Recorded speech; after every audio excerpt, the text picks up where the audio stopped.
22 अप्रैल 2025 जम्मू कश्मीर के पहलगाम की बैसरन वैली एक ऐसे भयानक आतंक की गवाह बनी जिसने पूरे देश को झकझोर कर रख दिया। अनंतनाग जिले के पहलगाम से 6 किलोमीटर दूर लोकेटेड ये बैसरन वैली एक पॉपुलर टूरिस्ट स्पॉट है, जिसे इसकी खूबसूरती के कारण मिनी स्विट्जरलैंड भी कहा जाता है।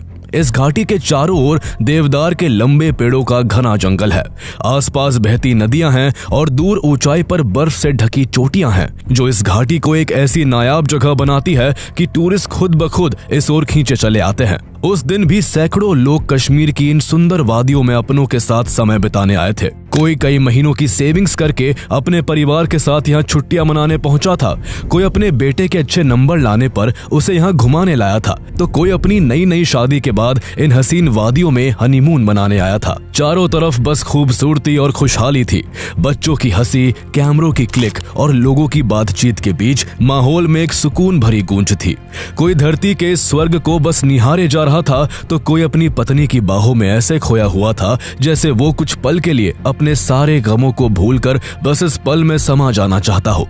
किसी को जरा सा भी अंदाजा नहीं था कि अब से बस कुछ देर में यहाँ कुछ ऐसा होने वाला है जो इस जन्नत जैसे माहौल को कुछ ही पलों में नरक बना देगा। जब सब लोग अपनों के साथ इस हसीन मंजर में डूबे हुए थे, तभी देवदार के पेड़ों से 5 से 6 लोग निकलकर वहां पहुंचते हैं। उनमें से कईयों ने भारतीय सेना और पुलिस की वर्दी पहन रखी थी, लेकिन असल में वो बेरहम आतंकी थे। हर एक के हाथ में M4 कार्बाइन्स और AK-47 जैसी खतरनाक राइफल्स थी और उनके पीठ पर लदे भारी बैग गोलियों, ग्रेनेड और बारूद से भरे हुए थे। वो धीरे धीरे शिकारियों की तरह इस घाटी में घुस चुके थे। इन टूरिस्ट की हंसी, उनकी मासूमियत उन आतंकियों को इस कदर चुभ रही थी कि वो जल्दी से जल्दी उन्हें खामोश कर देना चाहते थे। आतंकी सबसे पहले शुभम नाम के आदमी के पास पहुंचते हैं, जो अपने परिवार के साथ हंसी खुशी की बातों में डूबे हुए थे। एक आतंकी ने तुरंत लपक कर शुभम पर बंदूक तान दी और चीख कर बोला, बता तू हिंदू है या मुसलमान। आतंकियों की बंदूक और सवाल से शुभम और उनकी पत्नी दोनों डर से कांपने लगे। जब आतंकी ने दोबारा चिल्लाकर पूछा तो शुभम के कांपते हुए होठों से बस एक शब्द निकला, हिंदू। इतना सुनते ही आतंकी गुस्से से पागल हो गए और उनकी आंखों में नफरत उबाल मारने लगी।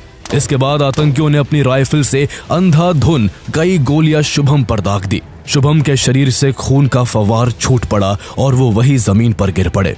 अपनी आंखों के सामने अपने पति को जान गंवाते देख शुभम की पत्नी रोने चीखने लगी और मदद के लिए पुकार लगाने लगी। इसके बाद आतंकी पूरी जगह में फैलकर हिंदुओं को निशाना बनाने में जुट गए। एक आतंकी की नजर इंडियन नेवी के लेफ्टिनेंट विनय नरवाल पर पड़ी, जो अपनी नई नवेली दुल्हन हिमांशी के साथ थे। उनकी शादी को महज अभी 6 दिन ही हुए थे और वह अपनी नई जिंदगी की शुरुआत कश्मीर की इन खूबसूरत फिजाओं में करने आए थे। लेकिन आतंकियों ने एकदम से उनकी खुशगवार जिंदगी को मौत के अंधेरे में धकेल दिया। आतंकी ने विनय के पास आकर उनका नाम और धर्म पूछा। जवाब में हिंदू सुनते ही आतंकी ने उन्हें भी गोली मार दी और आगे बढ़ गया। पीछे रह गई बस विनय की पत्नी हिमांशी, जो रोती हुई आंखों से अपनी जीवन साथी की लाश के पास बैठी उन्हें देख रही थी, जो अब कभी लौट कर नहीं आने वाले थे। 2-4 मिनट की गोलियों की गड़गड़ाहट से ही पूरी घाटी कांप उठी थी। चारों दिशाओं में बारूदी गंध फैल चुकी थी। गोलियों की आवाज सुनकर बच्चे चीख रहे थे, औरतें बिलख रही थी और मर्द अपनी और अपनों की जान बचाने की कोशिश में लगे हुए थे। कुछ लोग जान बचाने के लिए पेड़ों के पीछे छिप गए, तो कुछ लोग लगातार मदद के लिए चिल्ला रहे थे, लेकिन अफसोस उनकी जान बचाने वाला आज कोई नहीं था। अमेरिका में काम करने वाले कलकत्ता के बिटान अधिकारी कुछ दिनों की छुट्टी के लिए अपनी पत्नी सोहिनी अधिकारी और अपने 3 साल के बेटे के साथ कश्मीर घूमने आए थे। उनके बेटे को जब गोलियों की तड़तड़ाहट सुनाई दी, तो वो मासूम बच्चा अचानक डर के मारे चिल्ला उठा, मम्मा, साउंड, फायर। उस मासूम की आंखों में ऐसा डर था कि वो समझ ही नहीं पा रहा था कि ये क्या और क्यों हो रहा है। बिटान ने बिना एक पल गवाए बेटे का हाथ कसकर पकड़ लिया और दौड़ने लगे। उनके साथ उनकी पत्नी सोहिनी भी थी, जो अपने परिवार को किसी तरह मौत के मुंह से खींच ले जाना चाहती थी। लेकिन उसी पल आतंकियों ने उन्हें घेर लिया। जैसे ही आतंकियों को पता चला कि बिटान हिंदू है, उन्हें उनकी पत्नी और बेटे के सामने ही गोलियों से भून दिया गया। चारों ओर भगदड़ मच चुकी थी। कुछ लोग गिरते पड़ते भागने की कोशिश कर रहे थे, तो कुछ लोग डर के मारे जमीन पर ही लेट गए, जैसे मिट्टी से चिपक जाने से मौत टल जाएगी। तभी एक आतंकी खून से सना चेहरा और आंखों में वहशीपन लिए लोगों के सामने आया और जोर से चिल्लाया कि सारे हिंदू एक तरफ हो जाओ और मुसलमान एक तरफ। सभी लोग सन्न रह गए, कोई अपनी जगह से हिल भी नहीं पाया। इसके बाद उन आतंकियों ने एक एक कर लोगों से उनका धर्म पूछना शुरू किया। क्या तुम हिंदू हो? जिसने भी हाँ कहा, अगले ही पल आतंकियों ने उसे गोलियों से भून डाला। कुछ ही मिनटों में कई लोग मारे जा चुके थे। उन सभी की सिर्फ इतनी गलती थी कि वो हिंदू थे। मन ही मन वहां मौजूद सभी लोगों में खौफ था। किसी को नहीं पता था कि अगले पल कौन मौत के निशाने पर होगा। इसके बाद आतंकियों ने नाम पूछने के बजाय उनसे कलमा पढ़वाना शुरू कर दिया। जो लोग इसे पढ़ नहीं पाए, अगले ही पल उनकी जान ले ली। इन मासूम लोगों की भीड़ में सुशील नथानियल का परिवार भी मौजूद था। एक आतंकी सुशील के पास आया और दहाड़ते हुए बोला, चल घुटनों पर बैठ और कलमा पढ़। सुशील ने कांपते हुए जवाब दिया, मैं ईसाई हूं, मुझे कलमा पढ़ना नहीं आता। बस ये सुनना था कि आतंकी ने झट से अपनी बंदूक सुशील की ओर घुमा दी और उनकी जान ले ली। दूसरी ओर पल्लवी के पति मंजुनाथ को भी आतंकियों ने धर्म के नाम पर मौत दे दी। पल्लवी अपनी आंखों के सामने अपने पति को जान गंवाते देख रो पड़ी और फफकते हुए आतंकियों से कहा कि मुझे भी मार दो, मैं अब जीकर क्या करूंगी।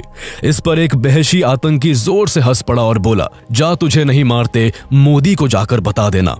20 के करीब लोग मारे जा चुके थे, लेकिन आतंक का यह सिलसिला आज बैसरन घाटी में रुकने का नाम नहीं ले रहा था। इसके बाद आतंकियों ने सभी मर्दों को लाइन में खड़ा किया और एक एक कर उनकी पैंट उतरवाकर उनका प्राइवेट पार्ट चेक करने लगे। ये बेरहम आतंकी इस तरह कंफर्म करना चाहते थे कि उनका खतना हुआ है या नहीं। जिस किसी का भी खतना नहीं दिखा, आतंकियों ने तुरंत उन्हें गोली मारकर उनकी जान ले ली। उस वक्त घाटी में सिर्फ और सिर्फ खौफ और आतंक का मंजर था। बच्चों के रोने की आवाज थी, महिलाओं की चीखें थी, जमीन पर पड़ी लाशों से रिश्ता खून था और हवाओं में तैरता आतंकियों का धर्म से जुड़ा सवाल था, जो हर अगले पल किसी न किसी को निगलने के लिए तैयार था। इसी बीच आतंकियों की नजर घोड़ा लिए आदिल हुसैन पर पड़ी, जो एक हिंदू टूरिस्ट को अपने घोड़े पर बिठाकर बैसरन घाटी की ओर आ रहा था।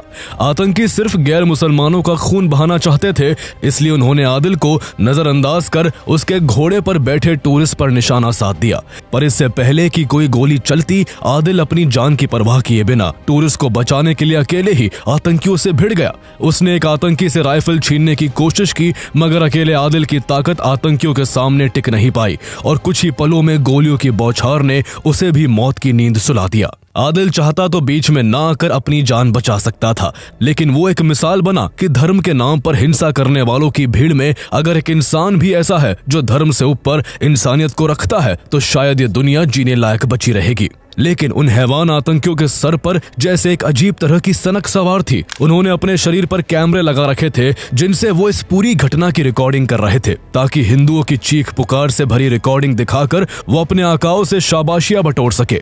उन आतंकियों को जब वहां कोई और गैर मुस्लिम मर्द नहीं दिखा, तो वो पहले से ही मर चुके लोगों पर फिर से गोलियों की बौछार करने लगे और मरे हुए लोगों के लहूलुहान जिस्मों के साथ वहशी दरिंदे की तरह हंसते हुए सेल्फियां लेने लगे। उन्होंने पूरे 300 राउंड फायरिंग की थी। हैरानी की बात यह थी कि उन आतंकियों ने एक भी महिला को नहीं मारा था, क्योंकि उनके लिए ये औरतें उस घटना का सिर्फ गवाह नहीं थी, बल्कि उनकी दरिंदगी का जीता जागता सबूत थी, जिन्हें उन्होंने सिर्फ इसलिए छोड़ा था ताकि ये जिंदा लाशें जाकर इस नरसंहार की खबर देश और सरकार तक पहुंचा सके। इस आतंकी हमले में 26 निर्दोष लोगों की जान चली गई, जबकि करीब 20 लोग बुरी तरह से घायल हुए। ये जम्मू कश्मीर के इतिहास का one of the deadliest terror attack था, जिसमें धर्म पूछकर लोगों को यूं खुलेआम मारा गया था। The terrorists spared no one as they massacred a valley in Pahalgam. Terrorists asked for religious identity of people and shot down those who weren't Muslims. हमारे सामने ही सबको मारा, उधर कोई पुलिस वाला भी नहीं था, मार दिया हमें। They belong to a group called the TRF. एक साथ 26 लोगों की हत्या करने के बाद आतंकी देवदार के पेड़ों से घिरे जंगल में घुस गए और बेफिक्र होकर वहां से तेजी से भाग निकले। मृतकों के परिवार फूट फूट कर रो रहे थे और जो 20 लोग घायल थे वो भी काफी देर तक वही दर्द के मारे तड़पते रहे। सबसे हैरानी की बात यह थी कि वहां सुरक्षा बलों का कोई नामो निशान नहीं था। कोई नहीं था जो उन लोगों को बचाता, उनकी आंखों में साफ दिख रही मौत के साए को दूर कर उन्हें जिंदगी की उम्मीद देता। ना कोई सुरक्षा कर्मी था और ना ही कोई मेडिकल हेल्प। बैसरन घाटी काफी ऊंचाई पर है, इसलिए यहाँ तक वाहन नहीं लाए जा सकते। यहाँ पैदल या फिर घोड़े और खच्चर पर सवार होकर आया जा सकता है। ऐसे में दर्द से चीखते लोगों को देख जहाँ कई लोकल लोग हाथ पर हाथ रखे सब कुछ चुपचाप देखते रहे, तो वही कुछ लोकल कश्मीरी लोग हिम्मत करके मदद के लिए आगे आए। किसी ने किसी बच्चे को पीठ पर बिठाकर नीचे पहुंचाया, तो किसी ने अपने घोड़े पर बिठाकर घायलों की मदद करनी शुरू की। इतना बड़ा हमला हो जाने के काफी देर बाद भी CRPF, Jammu and Kashmir police और आर्मी तक इसकी इंफॉर्मेशन नहीं पहुंच पाई थी। संयोग से उस समय सीआरपीएफ बटालियन के कमांडिंग ऑफिसर राजेश कुमार किसी काम से बैसरन घाटी से गुजर रहे थे। तभी उन्हें घाटी से उतरते लोगों की हड़बड़ाहट और रोने की पुकार सुनाई दी। उन्होंने एक घोड़े वाले को रोककर पूछा कि यहाँ कुछ हुआ है क्या। उस घोड़े वाले ने बताया कि साहब, बैसरन में गोलियां चली है और काफी लोगों की जान चली गई है और कई लोग घायल पड़े हुए हैं। इतना सुनते ही राजेश कुमार सारा मामला समझ गए और बिना कोई देरी किए पास के सीआरपीएफ कैंप को इन्फॉर्म करके जल्द से जल्द क्विक एक्शन टीम को बैसरन घाटी पहुंचने को कहा और खुद घटनास्थल की ओर निकल पड़े। आतंकी हमले की सूचना मिलते ही सीआरपीएफ तुरंत एक्शन में आ गई। 25 कमांडो की एक क्विक एक्शन टीम को तैयार करके बैसरन घाटी रवाना कर दिया गया।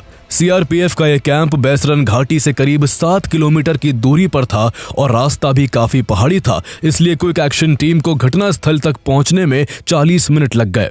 क्विक एक्शन टीम ने वहां पहुंचते ही सबसे पहले यह श्योर किया कि वहां पर कोई आतंकी तो नहीं छिपा हुआ है। वहां उन्हें आतंकी तो नहीं, पर डर के मारे छिपे हुए लोग जरूर दिखाई दिए, जिनकी आंखों में अब भी मौत का खौफ था। इन्हीं में से 3 लोगों का गोली लगने से काफी खून बह चुका था और उन्हें जल्द से जल्द मेडिकल एड की नीड थी। उन तीनों को हेलीकॉप्टर से अनंतनाग के डिस्ट्रिक्ट हॉस्पिटल के लिए रवाना किया गया, लेकिन दुर्भाग्य से ज्यादा खून बहने की वजह से उन 3 में से एक घायल आदमी ने रास्ते में ही दम तोड़ दिया। बाकी के उन 2 घायलों को सुरक्षित हॉस्पिटल पहुंचा दिया गया। उनके अलावा और भी जो लोग घायल हुए थे उन्हें भी नियर बाय मेडिकल सेंटर्स पहुंचाया गया। कुछ ही देर में आर्मी और जम्मू एंड कश्मीर पुलिस की टीम घटनास्थल पर पहुंच गई और उन्होंने मिलकर एक बड़ा रेस्क्यू मिशन चलाया। हालांकि अब तक टूरिस्ट में इस कदर खौफ बैठ चुका था कि जब सीआरपीएफ के जवान उनकी मदद के लिए वहां पहुंचे तो कई लोगों ने उन्हें आतंकवादी समझा, क्योंकि आतंकी भी सेना और पुलिस की वर्दी पहनकर आए थे। एक महिला तो रोकर सीआरपीएफ के जवानों के आगे गिड़गिड़ाने लगी, प्लीज मेरे बच्चे को मत मारना, मैंने पहले ही अपने पति को खो दिया है। उस महिला का ये खौफ देखते ही सीआरपीएफ के जवानों के रोंगटे खड़े हो गए। उन्होंने तुरंत सभी को शांत किया और बताया कि वो भारत के जवान हैं और उनकी रक्षा के लिए आए हैं। भले ही इंडियन फोर्सेस बाद में घटनास्थल पर पहुंची और घायलों को रेस्क्यू किया, लेकिन इस हमले में हुई 26 निर्दोष लोगों की मौत ने भारत की सुरक्षा व्यवस्था पर गहरे प्रश्न चिन्ह खड़े कर दिए थे। वहां सुरक्षा बल का ना होना अथॉरिटीज की लापरवाही को दर्शाता है। सबसे हैरानी की बात यह है कि पहलगाम में हुए आतंकी हमले से पहले इंटेलिजेंस ब्यूरो को 4 अप्रैल 2025 को एक इंटेल मिला था कि पाकिस्तान के एक आतंकी संगठन ने अपने लोकल गुर्गों को हमले के लिए पहलगाम के होटलों की रेकी करने का निर्देश दिया था। ये जानकारी subsidiary multi agency centre SMACA के जरिए साझा भी की गई थी, लेकिन इसके बावजूद मौके पर एक भी सुरक्षा कर्मी मौजूद नहीं था। हालांकि बाद में भारत सरकार ने इस पर सफाई देते हुए कहा कि लोकल अथॉरिटीज ने सिक्योरिटी एजेंसीज को इन्फॉर्म किए बिना समय से पहले ही बैसरन वैली को खोल दिया था, जबकि हर साल इस घाटी को जून में अमरनाथ यात्रा के वक्त खोला जाता था। सरकार की सफाई पर भी गहरा सवाल था कि जब बैसरन वैली के खुलने के बारे में मैगी और चाय बेचने वालों को पता था, उन हजारों टूरिस्ट को मालूम था जो यहाँ घूमने आए थे, तो सरकार, सिक्योरिटी फोर्सेस और इंटेलिजेंस एजेंसी से आखिर ये जानकारी कैसे छुपी रह गई। इसके अलावा ये कितनी विडंबना की बात है कि कैसे आतंकी इतनी ज्यादा वेपनरी के साथ बड़ी आसानी से कश्मीर में घुसकर अटैक करते हैं और बिना पकड़ाए भाग भी जाते हैं। आतंकियों ने इस पहलगाम हमले को अंजाम देने से पहले कई दिनों तक रेकी की थी, लेकिन फिर भी सिक्योरिटी फोर्सेस को इस प्लानिंग की कानो कान खबर तक नहीं लगी और उनके सूत्रों का नेटवर्क धराशायी हो गया। जम्मू कश्मीर में ये कोई पहला आतंकी हमला नहीं है। इससे पहले चाहे 2016 का उरी अटैक हो या बारामुल्ला अटैक, 2019 का पुलवामा अटैक हो या फिर 2024 का रियासी अटैक, हमारी सिक्योरिटी फोर्सेस को घटना होने के बाद अपनी चूक का पता चल पाता है। आखिर बार बार ऐसी लापरवाही कैसे हो जाती है? क्यों हमारी इंटेलिजेंस एजेंसीज और सिक्योरिटी फोर्सेस एक दूसरे से कोऑर्डिनेट करके किसी भी आतंकी हमले को होने से पहले ही नहीं रोक पाती है? देश में चाहे किसी भी पार्टी की सरकार हो, आतंकी हर बार अपने मंसूबों में कामयाब रहे हैं। 2001 का पार्लियामेंट अटैक हो या 2002 का अक्षरधाम हमला, 2005 का दिल्ली सीरियल ब्लास्ट हो या 2006 का Mumbai train blast, 26/11 Mumbai attack हो या फिर 2016 का पठानकोट एयरबेस अटैक, आतंकियों ने हर बार देश को नुकसान पहुंचाया है और हमारी सिक्योरिटी फोर्सेस और इंटेलिजेंस एजेंसीज इन्हें रोकने में नाकाम रही है। जैसे ही पहलगाम में हुए इस आतंकी हमले की खबर मीडिया में आई, पूरा देश सन्न रह गया। इस हमले में जिन पत्नियों ने अपने पति और जिन बच्चों ने अपने पिता को अपनी आंखों के सामने आतंकियों के हाथों मरते देखा था, जब उनके मुंह से देश के लोगों ने उस भयानक हमले के बारे में सुना तो सभी के रोंगटे खड़े हो गए। सभी भारतीयों की आंखों में आंसू थे और दिल में गुस्सा। हर कोई इसका बदला चाहता था। भारत सरकार भी हमले के बाद एक्शन में आ गई। होम मिनिस्टर अमित शाह ने खबर मिलते ही पहलगाम का दौरा किया। जब उन्होंने वहां मृतकों के परिवार वालों की रोती हुई आंखें और चीखती हुई न्याय की पुकार सुनी तो उन्होंने उन्हें भरोसा दिलाया कि इस हमले के जिम्मेदार लोग जल्द ही अपनी कब्र में होंगे। प्रधानमंत्री नरेंद्र मोदी जो पहलगाम में हुए हमले के वक्त सऊदी अरेबिया में थे, वो फौरन अपने दौरे को बीच में ही रद्द करके भारत लौटे और अगले दिन 23 अप्रैल को cabinet committee on security CCS की इमरजेंसी मीटिंग बुलाई। CCS की ये बैठक 2 घंटे से भी ज्यादा चली और इसमें पाकिस्तान को करारा जवाब देने के लिए गंभीर चर्चा हुई। इस आतंकी हमले की जिम्मेदारी द रेजिस्टेंस फ्रंट यानी TRF ने ली थी, जो पाकिस्तान के आतंकी संगठन लश्कर-ए-तैयबा का ही एक शैडो ग्रुप है। लेकिन असल में TRF या लश्कर-ए-तैयबा तो बस मोहरा थे। इस आतंकी हमले की जड़ें इतनी गहरी है कि ये जड़ें पाकिस्तान की इंटेलिजेंस एजेंसी ISI, पाकिस्तान के आर्मी चीफ जनरल असीम मुनीर और पाकिस्तान की शहबाज शरीफ की सरकार तक पहुंचती है। दरअसल पाकिस्तान अभी एक बहुत बुरे दौर से गुजर रहा है। वहां की सरकार पहले से ही लड़खड़ा कर चल रही है। वहीं दूसरी ओर पाकिस्तान के अलग अलग राज्यों में भयंकर अस्थिरता का माहौल है। पता नहीं आने वाले वक्त में पाकिस्तान का कौन सा हिस्सा अलग होकर नया देश बन जाए। सबसे बुरा हाल बलोचिस्तान का है, जिसे पाकिस्तान से आजाद करने के लिए बलोचिस्तान लिबरेशन आर्मी यानी BLA ने पाकिस्तान सरकार की नाक में दम कर रखा है। इसके अलावा पाकिस्तान की इकोनॉमी चरमराने की कगार पर खड़ी है और उसे विदेशी कर्जे पर गुजारा करना पड़ रहा है। ऐसे में पाकिस्तान ने अपनी समस्याओं को हल करने के बजाय भारत में अशांति फैलाने पर ज्यादा ध्यान दिया, ताकि इससे न केवल पाकिस्तान की जनता का ध्यान जरूरी मुद्दों से हटाया जा सके, बल्कि जम्मू कश्मीर में आतंकवादी हमला करके भारत की एकता, खुशहाली और तरक्की पर भी चोट की जा सके। आर्टिकल 370 के हटने के बाद पिछले 2-3 सालों में जम्मू और कश्मीर में टूरिज्म बढ़ने लगा था, जिससे वहां के लोगों को रोजगार मिल रहा था। यही सुख शांति पाकिस्तान से देखी नहीं जा रही थी। वो जिन कश्मीरी नौजवानों को बहला फुसलाकर भारत के खिलाफ करता था, भारतीय सेना पर पथराव करवाता था, उसे वहां के नौजवानों के रोजगार मिलते ही चिंता सताने लगी। उसे लगने लगा कि अब उसके आतंकी मंसूबों का क्या होगा। पाकिस्तान फिर से जम्मू कश्मीर में नफरत और हिंसा चाहता था, लोगों को मजहब के नाम पर भड़काना चाहता था। इसलिए उसने TRF और लश्कर-ए-तैयबा के जरिए पहलगाम टेरर अटैक की घिनौनी साजिश को अंजाम दिया। लोगों को उनका धर्म पूछकर मारा गया, ताकि दोनों धर्मों के लोग भारत में एक दूसरे के खिलाफ हो जाए। हिंदू मुस्लिमों को सवालों के कटघरे में खड़ा कर दे और मुस्लिमों के अंदर हिंदुओं के लिए नफरत का जहर घुल जाए। पाकिस्तान के आर्मी चीफ जनरल असीम मुनीर ने हमले से कुछ दिन पहले ही पाकिस्तान के उच्च अधिकारियों और सरकार के लोगों के सामने अपनी स्पीच में ऐसा ही एक कम्युनल बयान भी दिया था, जिसमें उसने बड़ी शान से कहा था कि पाकिस्तान की कहानी अपने बच्चों को जरूर सुनाए। हम हिंदुओं से अलग है, हम एक नहीं है। इसी बुनियाद पर ही पाकिस्तान का निर्माण हुआ था और पाकिस्तान की आने वाली सभी पीढ़ियों को ये बात सिखाई जानी चाहिए। जिस देश का आर्मी चीफ ऐसी नफरती सोच रखता हो, वो देश आतंक के अलावा दुनिया को और क्या ही दे सकता है। इसी वजह से भारत सरकार इस बार पाकिस्तान पर ऐसा शिकंजा कसने का मन बनाती है जो उसकी कमर तोड़ कर रख दे। CCS की बैठक में भारत सरकार द्वारा पाकिस्तान के खिलाफ ऐसे सख्त फैसले लिए गए जो इससे पहले कभी नहीं लिए गए थे। भारत ने सबसे पहले पाकिस्तान पर वाटर स्ट्राइक करते हुए 1960 की इंडस वाटर ट्रीटी को सस्पेंड कर दिया। ये कितना बड़ा फैसला है, इसे इसी बात से समझा जा सकता है कि इससे पहले पाकिस्तान की तरफ से कई आतंकी हमले किए जा चुके हैं और दोनों देशों के बीच 1965, 1971 और 1999 जैसे युद्ध हो चुके हैं। लेकिन फिर भी भारत ने कभी इंडस वाटर ट्रीटी को सस्पेंड नहीं किया था। ये पहली बार है जब वैसा हुआ है। इसका पाकिस्तान पर कितना बुरा असर पड़ेगा, इसका अंदाजा इसी से लगाया जा सकता है कि पाकिस्तान की 80% खेती के योग्य जमीन सिंधु और उसकी सहायक नदियों के पानी पर निर्भर है। इस पानी का 90% से ज्यादा हिस्सा सिंचाई में इस्तेमाल किया जाता है। ऐसे में पाकिस्तान में लाइफलाइन कही जाने वाली सिंधु और सहायक नदियों के पानी को भारत द्वारा रोकने से पाकिस्तान और उसकी इकोनॉमी पर इसका सीधा असर पड़ेगा, जो पहले से ही रेंग रही है। इंडस वाटर ट्रीटी के तहत पहले भारत पाकिस्तान को नदियों के पानी के बहाव और उससे जुड़ी अन्य जानकारियां शेयर करता था, लेकिन अब भारत न केवल नदियों का पानी रोक सकता है बल्कि बिना कोई अलर्ट दिए सभी नदियों का पानी एक साथ छोड़ भी सकता है। इस तरह पाकिस्तान को कभी सूखे का सामना करना पड़ सकता है तो कभी वहां बाढ़ जैसी सिचुएशन बन सकती है। इसके बाद भारत सरकार ने अटारी चेक पोस्ट को बंद करने का दूसरा बड़ा फैसला लिया। पाकिस्तान में इसी पोस्ट से सोयाबीन, मुर्गे का दाना, सब्जियां, प्लास्टिक दाने और लाल मिर्च समेत अन्य सामान भेजा जाता है।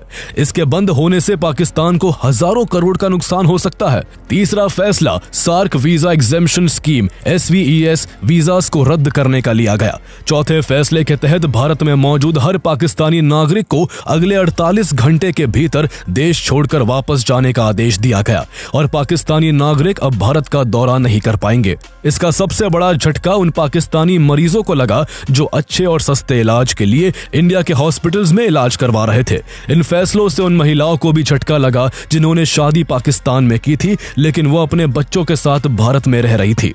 इसके बाद पांचवें फैसले के तहत नई दिल्ली स्थित पाकिस्तान हाई कमीशन में तैनात पाकिस्तान डिफेंस एडवाइजर्स को एक हफ्ते के अंदर भारत छोड़ने के निर्देश दे दिए गए। हाई कमीशन में पाकिस्तानी स्टाफ की संख्या भी घटाकर 55 से 30 कर दी गई। इसके अलावा सरकार ने बाद में पाकिस्तान के न्यूज चैनल्स, क्रिकेटर्स और इन्फ्लुएंसर्स के यूट्यूब और एक्स अकाउंट्स भी इंडिया में बैन किए, जो इंडियन ऑडियंसेस से व्यूज बटोर कर पैसे कमाते थे। भारत सरकार के इन सभी कड़े फैसलों से साफ झलकता है कि भारत इस बार पाकिस्तान के आतंकवाद पर जरा भी ढील नहीं बरतने वाला है। CCS की बैठक में सख्त फैसले लेने के बाद अगले दिन PM नरेंद्र मोदी ने बिहार में एक जनसभा को संबोधित करते हुए पाकिस्तान को कड़ा संदेश देते हुए कहा, उन आतंकियों को और इस हमले की साजिश रचने वालों को उनकी कल्पना से भी बड़ी सजा मिलेगी, सजा मिलकर के रहेगी। अब आतंकियों की बची खुची जमीन को भी मिट्टी में मिलाने का समय आ गया है। इसके बाद NIA ने इस हमले की जांच शुरू कर दी जो अभी तक जारी है। साथ ही इस हमले को अंजाम देने वाले आतंकियों को ढूंढने के लिए इंडियन डिफेंस फोर्सेस ने सर्च ऑपरेशन शुरू कर दिया। 3 आतंकियों के पोस्टर भी जारी कर दिए गए और जिन लोकल लोगों ने उन आतंकियों को पनाह दी थी उन पर भी शिकंजा कसा जाने लगा। लश्कर-ए-तैयबा के कई ओवरग्राउंड वर्कर्स को गिरफ्तार किया गया। सैकड़ों लोकल लोगों को हिरासत में लेकर पूछताछ की जाने लगी और ऑपरेशन के दौरान आसिफ शेख और आदिल ठोकेर जैसे कई आतंकियों के घरों को एक्सप्लोजिव से तबाह कर दिया गया। सुरक्षा बलों और आतंकियों के बीच मुठभेड़ भी हुई जिसमें 6 पैरा SF के हवलदार झंटू अली शेख शहीद हो गए। इस बीच जम्मू कश्मीर में सक्रिय 14 लोकल आतंकियों की सूची जारी की गई जिन्होंने पाकिस्तानी दहशतगर्दों को लॉजिस्टिक्स और जमीनी सहायता के अलावा सुरक्षित पनाह भी मुहैया कराई थी। इनमें 3 हिजबुल मुजाहिदीन, 8 लश्कर और 3 जैश-ए-मोहम्मद से जुड़े हैं। भारत की इस कड़ी प्रतिक्रिया को देख पाकिस्तान और उसके आतंकियों पर ऐसा असर हुआ कि जिस आतंकी संगठन TRF ने पहले इस हमले की जिम्मेदारी ली थी वो भी भारत की कार्रवाई से घबराकर अपने बयान से पलट गया। TRF ने अपनी बात से पलटते हुए कहा कि उसका अकाउंट हैक हो गया था और उसका इस हमले से कोई लेना देना नहीं है। पाकिस्तान के प्रधानमंत्री शहबाज शरीफ ने भारत की सख्ती से घबराकर भारत सरकार से अपील की कि पाकिस्तान की सरकार न्यूट्रल रहकर इस हमले की जांच में भारत की मदद करने के लिए तैयार है। लेकिन भारत ने 2016 जैसी गलती इस बार नहीं की। 2016 में जब पठानकोट एयरबेस अटैक हुआ था तब दोनों देशों के बीच ये तय हुआ था कि दोनों देशों की इन्वेस्टिगेशन टीम एक दूसरे के देशों में आकर इस हमले की जांच करेंगी। भारत सरकार ने पाकिस्तान की इन्वेस्टिगेशन टीम को जांच के लिए भारत आने दिया था, लेकिन पाकिस्तान ने भारत की इन्वेस्टिगेशन टीम को पाकिस्तान आने की इजाजत नहीं दी थी और पठानकोट अटैक को फॉल्स फ्लैग बताकर हमले के लिए भारत को ही जिम्मेदार ठहरा दिया था। जब पाकिस्तान ने देखा कि भारत अब अपनी कार्रवाई से पीछे नहीं हटेगा तो उसने भी बौखलाकर शिमला एग्रीमेंट रद्द कर दिया और अपना एयर स्पेस इंडियन प्लेन्स के लिए बंद कर दिया। भारत की तरफ से की गई 2016 की उरी सर्जिकल स्ट्राइक और 2019 की बालाकोट एयर स्ट्राइक का पाकिस्तान की सेना में ऐसा डर है कि पहलगाम हमले के बाद से पाकिस्तान की सेना लगातार LOC पर फायरिंग कर सीज फायर का वायलेशन कर रही है। उसे डर है कि कहीं इंडियन कमांडोज पिछली बार की तरह इस बार भी उसकी पनाह में बैठे आतंकियों और उनके कैंपों को ढेर ना कर दे। पाकिस्तान का एक खौफ तब और बढ़ गया जब PM नरेंद्र मोदी ने 29 अप्रैल को देश के हायर डिफेंस ऑफिसर्स के साथ एक बैठक की, जिसमें उन्होंने साफ कहा कि देश से आतंक को खत्म करने के लिए हमारी सेना कोई भी एक्शन लेने के लिए पूरी स्वतंत्र है। जवाब कब और कैसे देना है ये तय करने के लिए सेना को खुली छूट है। जहां अमेरिका, ब्रिटेन, इटली, फ्रांस और सऊदी अरब जैसे दर्जनों देशों ने पाकिस्तान के आतंकवाद की निंदा करते हुए खुद को भारत के साथ बताया, तो वही चाइना पाकिस्तान को अपना समर्थन दे चुका है। पाकिस्तान के अलावा अगर कोई ऐसा देश है जो भारत को हमेशा नुकसान पहुंचाना चाहता है तो वो चाइना है। जब से अमेरिका और चीन के बीच टैरिफ वॉर शुरू हुई है तब से अनुमान लगाया जा रहा है कि इसका सबसे ज्यादा फायदा भारत को हो सकता है। चाइना के इन्वेस्टमेंट्स भारत में आएंगे, जिससे चीन की इकोनॉमी को झटका लगेगा और भारत की इकोनॉमी की रफ्तार और भी बढ़ जाएगी। आज इंडिया वर्ल्ड की 5th लार्जेस्ट इकोनॉमी है और एक्सपर्ट्स के हिसाब से 2028 तक भारत दुनिया की 3rd लार्जेस्ट इकोनॉमी बन जाएगा। ऐसे में चीन के लिए भारत का इतना कामयाब होना उसे अपने लिए और भी बड़ा खतरा लग रहा है, जिस वजह से वो भारत के खिलाफ जाने के लिए पाकिस्तान और उसके आतंकवाद का समर्थन करने को भी तैयार है। ऐसे में भारत के लिए जम्मू कश्मीर में बार बार होते आतंकी हमलों पर फुल स्टॉप लगाना बेहद जरूरी है। सोचने वाली बात है कि आखिर जम्मू कश्मीर में पाकिस्तान बार बार कैसे आतंकी हमले करवाने में सफल हो जाता है। 1980 के दशक में पंजाब में भी पाकिस्तान ने भारत को तोड़ने की कई साजिशें की थी। पाकिस्तान ने मिलिटेंट्स को हथियार और पैसे देकर पंजाब को भारत से अलग करने की कोशिश की थी, लेकिन भारत सरकार ने कई बार के प्रयास के बाद पाकिस्तान की साजिश को नाकाम करके पंजाब को मिलिटेंसी के मुंह से बाहर निकाल लिया था। लेकिन जम्मू कश्मीर में ऐसा क्यों नहीं हो पाता? कई दशकों की उथल पुथल के बाद भी आखिर क्यों पाकिस्तान की साजिशों को हमेशा हमेशा के लिए खत्म नहीं किया जा सका है? दरअसल पंजाब की स्थिति को भारत सरकार इसलिए काबू कर सकी क्योंकि इंडियन गवर्नमेंट का पंजाब पर पूरा कंट्रोल था। इसके अलावा पंजाब में सेपरेटिस्ट को लोकल लोगों का सपोर्ट नहीं था, इसलिए पाकिस्तान के मंसूबे कामयाब नहीं हो सके। लेकिन जम्मू एंड कश्मीर की स्थिति पंजाब से बिल्कुल अलग है। 1947-48 के फर्स्ट कश्मीर वॉर के बाद से जम्मू एंड कश्मीर का करीब 35% हिस्सा पाकिस्तान के कब्जे में है, जिसे पाकिस्तान ऑक्यूपाइड कश्मीर यानी POK के नाम से जाना जाता है। POK को ही पाकिस्तान ने आतंक का अड्डा बनाया हुआ है। POK की ज्योग्राफिकल कंडीशंस आतंकियों को भारत में घुसपैठ का एक आसान रास्ता प्रदान करती है।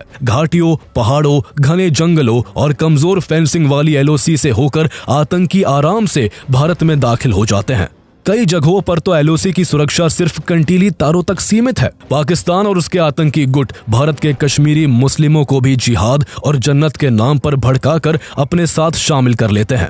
अभी तक जम्मू कश्मीर में जितने भी हमले हुए हैं वो सब लोकल लोगों की मदद से ही पॉसिबल हुए हैं। कुछ कश्मीरियों की मदद से ही आतंकियों ने POK के अंदर कई जगहों पर लंबे लंबे टनल बना रखे हैं जो सीधा भारत में खुलते हैं। कई जगहों पर भारतीय सेना की चौकियों से महज 3-4 किलोमीटर की दूरी पर ही POK में आतंकी लॉन्च पैड्स मौजूद है, जिन्हें पाकिस्तानी सेना और ISI की मदद से लश्कर-ए-ताइबा, जैश-ए-मोहम्मद और हिजबुल मुजाहिदीन जैसे आतंकी गुटों द्वारा ऑपरेट किया जाता है। पाकिस्तान लंबे समय से भावलपुर जैसे अपने इलाकों के साथ साथ POK के मुजफ्फराबाद, कोटली, मीरपुर और बाग जैसे एरियाज में भी आतंकवादियों की एक बड़ी खेप तैयार कर चुका है। आतंकियों को पाकिस्तान और POK दोनों जगह ट्रेनिंग दी जाती है। POK में पाकिस्तान ने बड़ी संख्या में मदरसे खोले हैं, जहां युवाओं के दिमाग में बचपन से ही भारत के खिलाफ नफरत भरकर उन्हें आतंकी बनने को मजबूर किया जाता है। इन्हीं कैंप्स में आतंकियों को हथियार चलाने, विस्फोटक बनाने और उसके बाद इंडिया में घुसपैठ करना सिखाया जाता है।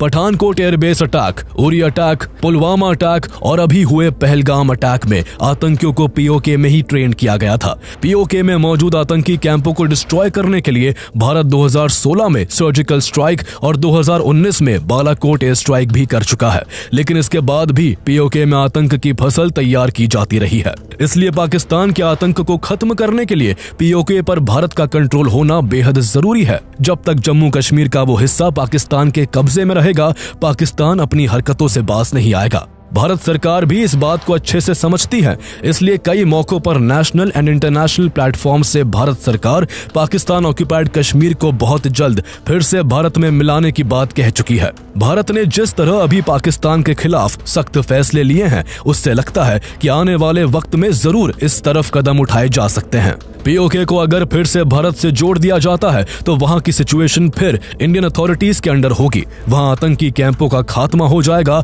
और पाकिस्तानी आतंकियों पर शिकंजा कसा जा सकेगा।